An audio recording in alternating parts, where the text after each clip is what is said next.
रशीदी साहब, क्या आपको लगता है इस देश की सेकुलर जमातें देश के मुसलमान के साथ इंसाफ कर रही है? मेरा बहुत सीधा सवाल है।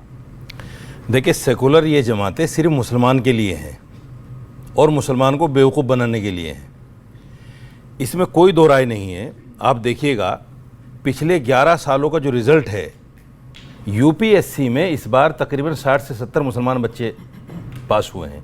जब से हमारी सरकार आई बेहतर हुआ है। और अभी मैं वही बता रहा हूँ सर, मैं वही बता रहा हूँ, पिछले 10-11 साल ही मैंने कहा है।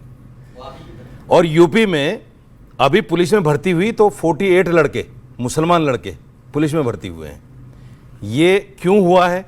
ये इसलिए हुआ है, आप इसको कुछ भी कह सकते हैं, या तो उन पार्टियों से लगाव कम हो रहा है मुसलमानों का अब, जिन्होंने हमें 65 सालों तक दगा दी है, अपना कहकर लूटा है। पर बीजेपी वाले तो अपना नहीं कहते। खुले हुए दुश्मन से छिपा हुआ दुश्मन अच्छा नहीं होता। खुला और बरेली में मुसलमानों को पता है कि बरेली में लठ बजाए बीजेपी की सरकार ने। देखिए, लठ जो बजा है उसमें कई बातें हैं। जब एक बार कह दिया गया, जो आदमी बुलाने वाला था वही नहीं था वहां पर, तो जाहिर बात है भीड़ जो है कुछ ना कुछ तो उल्टा सीधा करेगी। जिसने बुलाया है तौकीर रजा साहब, वो गायब हो गए। अब भीड़ को कोई संभालने वाला था नहीं, हो गया जो कुछ होना था। रामलीला मैदान में हर साल 10 से 12 लाख लोग इकट्ठे होते थे, हर साल। अब नहीं हो रहे हैं। अब क्या है कि लोगों को समझ में आ गई है बात कि हाँ, ये लोग हमें सिर्फ बहकाते थे, भीड़ तंत्र में हमें इकट्ठा करते थे और हमें वोट बैंक बना के इस्तेमाल करते थे, इसके अलावा कुछ भी नहीं है। अब बरेली में भी आपको लगता है वोट बैंक बनाया गया? बरेली में भी अपना वोट बैंक बढ़ाया गया, लगता है आपको ऐसा? नहीं, बरेली में क्या है कि आपके लोगों में तो लठ बजे। कुछ लोगों ने जानबूझकर मुस्लिम भीड़ को इस्तेमाल किया है। किन लोगों ने? और जाहिर बात है, देखिए, कौन, किन लोगों ने? ये वो लोग हैं जो सेकुलर पार्टियों के साथ हैं। आपका क्या पॉइंट है? खड़े होके बोलिए। जी, मेरा सवाल समाजवादी पार्टी से है कि आपकी जो समाजवादी साइकिल है आज तक इसलिए पंचर नहीं हुई क्योंकि जितने भी पंचर लगाने वाले थे वो समाजवादी पार्टी में है। ओके, देखो बेटा, मैं तुम्हें बताऊं, बच्चे मैं तुम्हें बताऊं, देखो बेटा, ऐसे सवाल मत करो। मैं बता रहा हूं, ये हंसेंगे, जरूर हंसेंगे। तुमने क्यों कहा पंचर लगाने वाले? बच्चे, पंचर लगाने वाले भी इंसान होते हैं। नहीं, इंसान तो सभी होते हैं। अब सुनो, तुमको सवाल ये करना चाहिए बेटा। नहीं, अब आप सबको सवाल ना बताइए, सवाल पूछे। बिहार में लाखों नौजवान आज ऐसे भी है कि बेरोजगार है। दूसरी बात, 20 साल से सर सरकारें बदलती रहती है, लेकिन रोजगार पे, बेरोजगारी पे ये सब कभी कोई बात ही नहीं होती। आज भी बिहार के लाखों लोग जाके अदर स्टेट में काम करते हैं और आज भी बिहार को पिछड़े राज्य के नजरों से क्यों देखा जाता है? सर, हम बिहारी को लोग कहते हैं तुम पिछड़े राज्य से बिलोंग करते हो, क्यों? ये बात हम जानना चाहते हैं सर आपसे।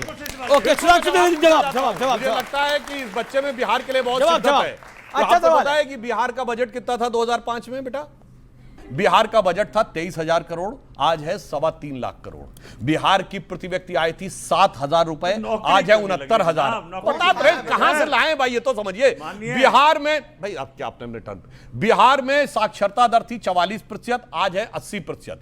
बिहार के गांवों में बिजली का था 22% कवरेज था, आज 100% है। पहले औसत बिजली आती थी 3 से 6 घंटे, आज 100% कवर है और 22 से 24 घंटे बिजली आती है। पलायन था 11%, आज पलायन रह गया 2%, यानी 100 में 11 लोग पलायन करते थे, आज 2% पलायन कर रहे हैं। इसलिए बदलाव काफी आया है। सर, मेरा सवाल सुधांशु जी से है कि आपने बहुत सारे मुद्दे बिहार के बताए, लेकिन एक बहुत बड़ा मुद्दा करप्शन का भी है। मैं खुद भी बिहार से हूँ और मैंने देखा है कि बहुत सारे नेता ऐसे हैं जो पहले तो बहुत कुछ, मतलब उन पे बहुत सारे दाग लगे हैं, लेकिन जब वो बीजेपी वॉशिंग मशीन में आते हैं तो बिल्कुल साफ होकर निकलते हैं। इस पे आपका क्या है? जो लोग ये कहते हैं, मैं ये कहना चाहता हूं, जो लोग बीजेपी को वॉशिंग मशीन कहते हैं वो बताएं गंदगी गठरी कहां पे है? 70,000। मुझे लगता है अपने को भ्रष्ट साबित करने के ऐसे उदाहरण आपको नहीं मिलेंगे। जो पार्टियां सत्ता में रहते हुए, उदाहरण के लिए किसी भी प्रकार की आप बात कहें, चाहे बंगाल का उदाहरण ले, असम का उदाहरण ले, महाराष्ट्र का उदाहरण ले, इन पार्टियों ने सरकार में रहते हुए कहा कि ऐसा कुछ भी नहीं हुआ। अब मैं आपको और तो जब अपोजिशन में चले जाते तो खुद ही कहते हैं। मैं उनसे सिर्फ कहना चाहता हूं, वो एक बार ये कहने स्वीकार करने को तैयार है कि उनकी सरकार में भ्रष्टाचार हुआ, तो पहले वो हाँ बोले तब हम जवाब देने। मैं एसआईआर का पूरा मामला चल रहा है। ममता बनर्जी ने एक बयान दिया कि अगर एसआईआर बंगाल में होता है तो दंगा होगा। एसआईआर में विपक्ष दंगा ढूंढ रहा है। क्या देश के अंदर मुख्य न्यायाधीश का अन्याय हो क्योंकि वो दलित हैं?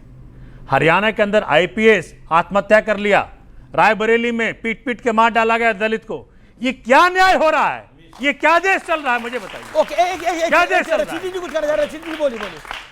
क्या समाजवादी पार्टी के गुंडे मेरे ऊपर हमला इसलिए करेंगे क्योंकि मैं मुसलमान हूं? नहीं, देखिए आप एक बात बताइए मौलाना और साहब, उनको पार्टी से निकाला तक नहीं गया अभी तक। समाजवादी पार्टी पे ही से हमला निकाला करना है। तक नहीं गया। आप सुनिए, अभी तक नहीं निकाला इन्होंने गया। गलत बटन दबा दिया ना उनको। आप एक बात गलत बताइए। बटन दबा दिया। अरे सर मैं बता रहा हूँ आपको, गलत बटन दबा क्यों दिया। दबाया? आपका गलत बटन भी मैं है। बता रहा हूँ गलत बटन क्यों इनका दबाया। गलत बटन भी है। बता रहा हूँ मैं आपको। मैं तो समझ रहा था सही बटन अरे है मैं सारे बता आपके। रहा हूँ सर, नहीं बटन गलत आपका है, तभी तो बोल रहा हूँ गलत बटन दबा दिया। अच्छा आप बताइए मौलाना पर साहब। बटन से कौन कौन चल रहा है यहाँ पर? सर सुनिए तो, मौलाना साहब आप तो मौलाना है। एक मिनट नहीं सर, इनको सवाल पूछ लेने दीजिए। आप तो मौलाना है जी। मैंने भी कुरान पढ़ा है, शरीयत पढ़ी है जी। कुरान की वो आयत दिखा दी है जिसमें ये लिखा हो कि आप एक औरत की बेइज्जती करेंगे। बताइए मैं बताता क्या शरीयत में ये लिखा हुआ है सुनिए, कि आप इस देश की एक इतनी बड़ी नेता की बेइज्जती करेंगे? अच्छा सुनिए, आपको क्या उसका लाइसेंस है क्योंकि आपके बीजेपी के साथ तार बंधे हुए हैं? अरे आप सुनो आरएसएस की भाई। मीटिंग अच्छा, में जाते हैं तो जवाब आप तो सुन हमारी लो। नेत्री अरे जवाब तो के सुन बारे लो। में गलत बात करेंगे। जवाब तो सुन लो भाई। आपको माफी मांगनी चाहिए अच्छा, इस देश जवाब से। तो सुन लीजिए। क्या बात कर रहे हैं आप? तो जवाब सुन- देने लायक ही सुनिए, नहीं भाई। अमीश इस भाई, मुद्दे को मत उठाया करिए। सुनिए, आप उस जाकर मामले के में आप जाकर के आरएसएस की मीटिंग अटेंड उस करिए। मामले में मेरा पब्लिक डोमेन में आज भी अपोलोजाइज मौजूद है। उसके बाद में मेरे साथ हुआ ये। मतलब इनको ये पता अच्छा ही है, नहीं। ये अच्छा है कि इनको पहले पता आप ही नहीं है। पहले मर्डर कर दें, उसके इनको बाद पता में ही नहीं कहें है कि साहब मैंने अपोलोजाइज कर दिया। अरे वो नाकाबिले माफी गलती मैंने है क्या कर आपकी। दिया ऐसा? वो नाकाबिले माफी क्या माफी? आपने आधी आबादी को बेइज्जत किया है। नहीं, आपको आपने इस जरूरत देश की क्या आधी थी मस्जिद में आबादी को मीटिंग करने बेइज्जत की? किया है। मस्जिद में मीटिंग इसकी करने की जरूरत बिल्कुल क्या भी थी? माफी नहीं मस्जिद में मिलेगी मीटिंग आपको। की जरूरत क्या थी आपको? आपको क्यों शर्म करी आनी आपने चाहिए। मीटिंग? मुलायम सिंह के बयान के लिए क्या ये माफी मांगेंगे किदवाई साहब? कौन सा वाला उन्होंने मामला कहा था कि बच्चे हैं, गलतियां हो जाती हैं, यही माफी मांगे ले। चलिए वो तो चले गए बेचारे।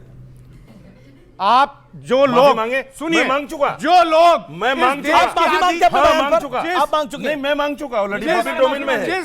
ये माफी जो मांगेंगे। इन्होंने गलत बयान दिया उसके लिए माफी आप मांगी। माफी वो मांगेंगे क्या? नाकाबिले माफी है। आप माफी मांगेंगे? ये बच्चे आपको ये ये महिलाएं लोगों के आपको ना- माफी नहीं देंगे। अच्छा ये महिलाएं मुलायम आपको सिंह का माफी बयान- नहीं देंगी। मुलायम सिंह का ये बयान महिलाएं आपको माफी नहीं मुलायम देंगी। सिंह का बयान है। आपने देश की 70 करोड़ महिलाओं का अपमान किया है। इतना ये भी महिलाएं- आदमी को अंधा नहीं अच्छा, होना बताओ, चाहिए सियासत में। बच्चियों इतना बताओ, भी अंधा नहीं होना बच्चियों चाहिए बताओ तुम कि रुकिए। मुलायम सिंह का बयान तो रुकिए। काबिले माफी है। रुकिए, मेरा रुकिए। बयान ना काबिले बिल्कुल माफी। ना। बच्चियों तुम बताओ, अच्छा, इन्होंने लेकिन एक महिला की ड्रेस ये पहनी, बात- बोला देखिए, इनको वो जो माफ शेर किया जा चमचों के सकता लिए है क्या? पढ़ा था ना आपने, वो आप पे शादी कर रहा है। अरे सर आप जाइए। वो शादी कर रहा है पे चमचों हाँ, का जो अच्छा, शेर पढ़ा था। आपको लग रहा है- इतनी चमचागिरी आप कह रहे हैं कि चमचे मुलायम हैं? सिंह का बयान सही, मेरा गलत। अच्छा, ये आपको लग रहा है अजीब बात चमचे? है। आपको लग रहा है चमचे हैं? इन्होंने शेर पढ़ा था ना। अच्छा, आप वो इन्हीं चमचे पे हैं? शादी कर रहा है। आपको चमचा कहा जा रहा है? हम इस देश के 140 करोड़ लोगों के चमचे हैं, लेकिन आरएसएस के चमचे नहीं हैं। अब और फराज भाई के बीच में जो तकरार देखी जी, और मौलाना साहब के साथ जो गुजरी है, उसके लिए एक लाइन कहना चाहूंगा कि तमाम जिस्म ही घायल था, घाव ऐसा था। सेकुलर घाव जो इनके ऊपर है, तमाम जिस्म ही घायल था, घाव ऐसा था, पर कोई देख ही न सका रख रखाव ऐसा।